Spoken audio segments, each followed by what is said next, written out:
Shalom, Kal Halalim La Yahweh, Bahashem Yahweh Shai, Waharachak Wadash. Double honors to the apostles, bishops, and elders of GMS who rule well, who I learned this truth from, and salutations and blessings to you elect out there, starting with the 144,000 on down. Now, this is just a quick lesson on the word Gentile, and pretty much going into the etymology, right? Gentile is a word that Christians throw around without really knowing the meaning of it, okay? On the surface, Gentile is Latin gentilis, which means foreigner.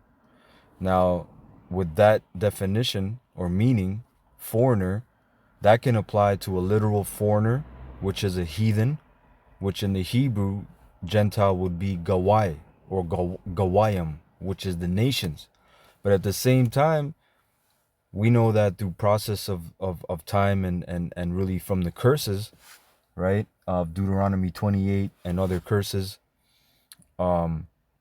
we were scattered among the nations, right? So that would mean that a foreigner could apply to an Israelite, right?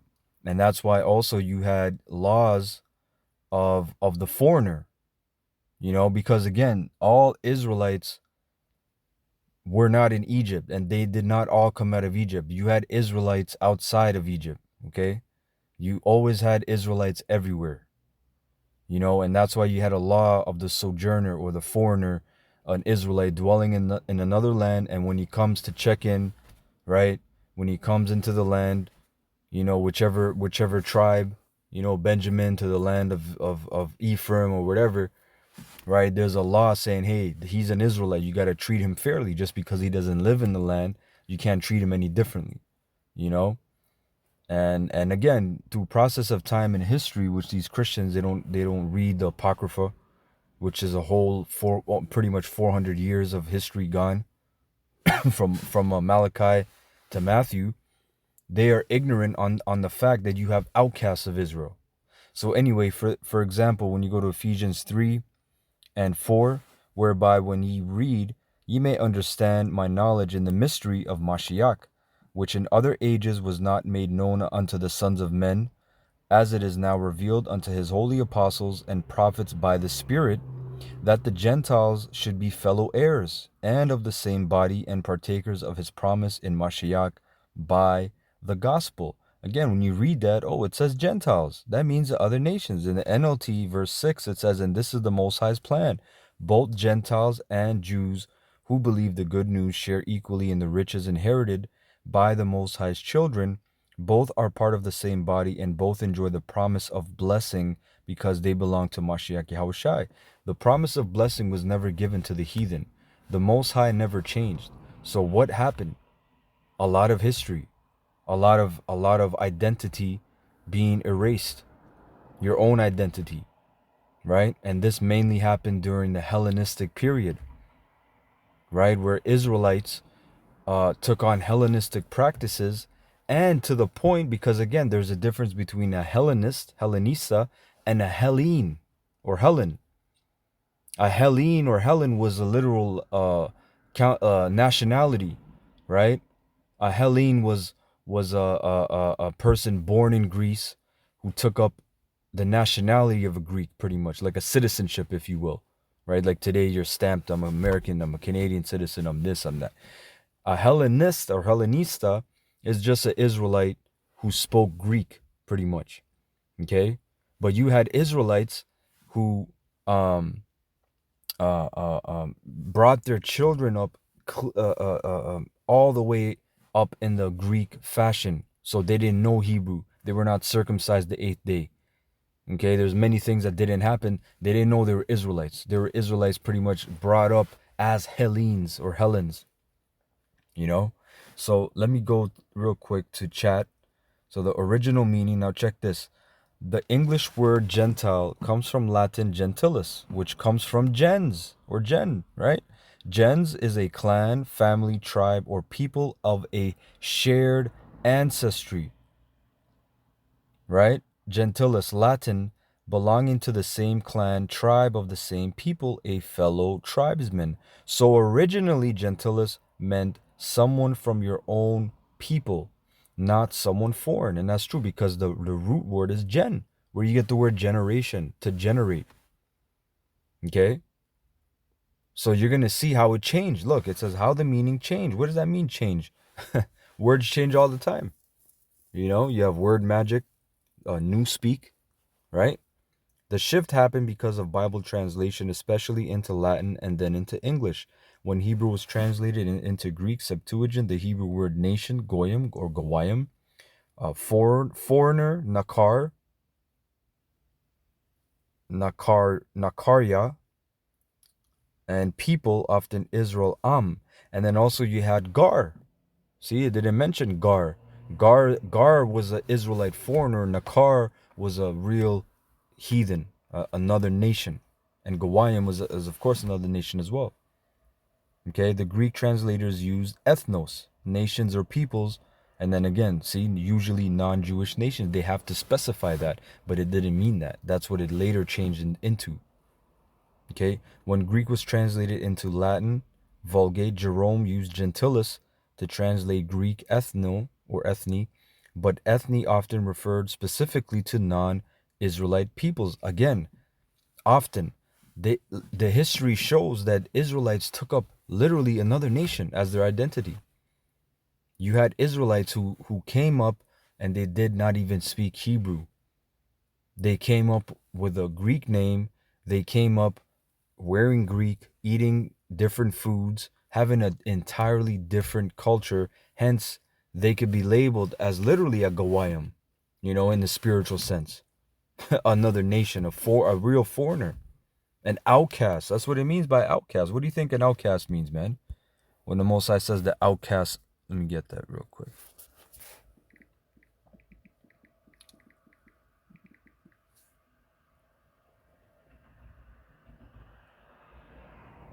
Isaiah 56:8. The Lord power, which gathereth the outcasts of Israel, saith, Yet will I gather others to him, besides those that are gathered unto him. Okay? So these are Israelites. Like I said, there's Israelites scattered throughout the four corners of the earth, man. So gentilis gradually shifted from someone of your clan, someone belonging to a nation, someone from the other nations, not Israel. You see how it shifts, it shifts, it shifts? Not an Israelite. But again, the word clearly had a different meaning, and the history is very much missing into, you know, to put it into context. And then even when you go further, when you go a little deeper into your research, some words are supposed to be gar, which is an Israelite foreigner, and it's translated as nakar, and you have to get the context of the scripture because it's dealing with salvation. So obviously it's not talking about another nation, and you can thank the Masoretes for that, right? Look up the history of the Masoretes, which were pretty much Amalek, Khazarians. Okay? They did a lot of switching up, especially in Isaiah. I remember that specifically. Okay? Matter of fact, let me look up that word, because I do believe it was 56 or somewhere here. Let's see. No, that's not it. It was around here, 56 or 54. But yeah, the Masoretes had a big part into changing a lot of different words. So you got to get the context. You need to know history. This is why the apostles always tell us you need to know history. Okay? During the time of Alexander implemented some form of Hellenism, but it wasn't forced. It wasn't nothing like until this devil Antiochus Epiphanes came on the scene, and he forced it down our throat, man. He forced generational, cultural changes. Then you had our own people who said, no, let's do it. Let's get a license to set up a gymnasium and take on the Greekish fashions. Right? When you read 2 Maccabees 6:1, they sent an old man from Athens to persuade the Israelites to change into the Greekish fashion. So there was a whole time period, right, of this conversion, man, of Israelites doing this. With it. A lot died. A lot of them weren't with it, but a lot were with it. It says the people were so forward therein. They came to the king. They brought them. They brought the king talents and silver and tribute, saying, "Give us license to do these things." Again, this is history that is missed, right? It's in the Apocrypha. English inherits the biblical meaning, not the original Latin. By the time the word entered into English, around 14th century, Gentile equals non-Jew. But again, technically they were non-Jews in the spirit. They were Israelites in the spirit, but they were not really Israelites in the flesh. Slakia, I kind of misworded it. They're Israelites of the seed, but they're not really Israelites they don't have their flesh, their skin, their sinews, right? But they're trying to say pretty much these are not Israelites. No, these are other nations. Well, guess what? There's a time period where the Israelites literally became like the other nations. let's get a scripture in what was that, Hosea 4? I was just reading that. I think it's 4.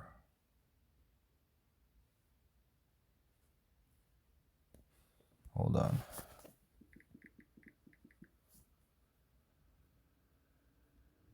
Yeah, as Hosea 8:8. Israel is swallowed up. Now shall they be among the Gentiles as a vessel wherein is no pleasure. See? NLT says the people of Israel have been swallowed up. They lie among the nations like an old discarded pot. Okay? And what are they doing among the nations? Are they having their own culture and nationality? No. No. They're dealing with the other woman, and then the woman make them worship their gods. It's an age-old story, man. You know? Solomon did it. He went off. Right? He built temples to Ashtaroth. Okay, and groves. You know? So these other nations made you worship their gods, and then your children come up, guess what? In which fashion? Not the Israelite fashion, of the other nations' fashion. They speak their language. They're not circumcised. They don't know they're an Israelite. That's the generation. And then it keeps going and going. And then they start popping other women, and their kids coming out looking different. It's a very simple process to understand, but people, hey, people are stupid, man. You people are retarded. I was thinking of one more. That's in the Apocrypha. Because again, we lost everything. We lost our identity, man. Let me think. What's that scripture in the book of Second Ezra's? Scattered. Yeah, Second Ezra's 2 and 6. Yeah, 6. I'll go to the point.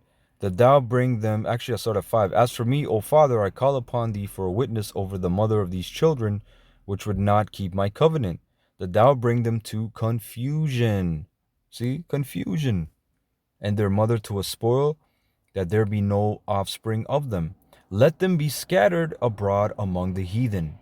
Let their names be put out of the earth, for they have despised my covenant. Okay?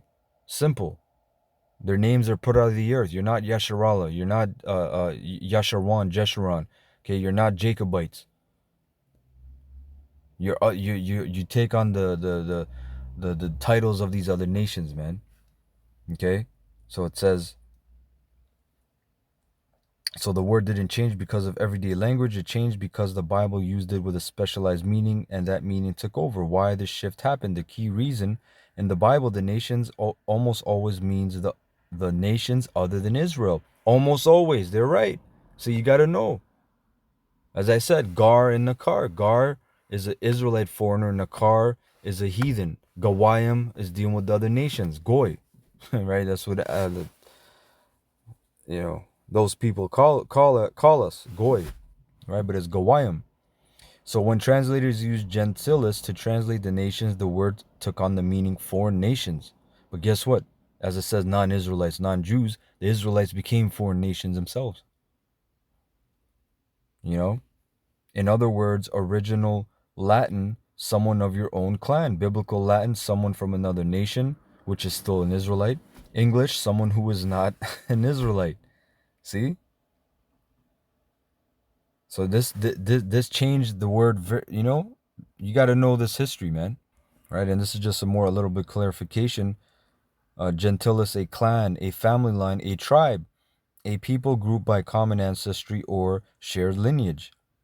Okay, in classical Latin, it refers to someone from your own clan or extended family group. Like the Lacedaemonians in Sparta, they said it tells it in Maccabees, we share a similar heritage, roughly paraphrasing, of Abraham, pretty much. We come from the stock of Abraham. Okay, and when you go do your history on the Lacedaemonians, those are Israelites. Right? It says it can also mean someone who shares common national, tribal origin. In Latin, biblical Latin, gentilis used to refer to a non-Jew or a person from another nation, which later became the root for the English word Gentile. Okay? So that's pretty cut and clear. All right, so that was it. Pretty much that was it. All right. I hope you're edified. Shalom. Kahalal Yahweh Bahashem Yahweh Shai.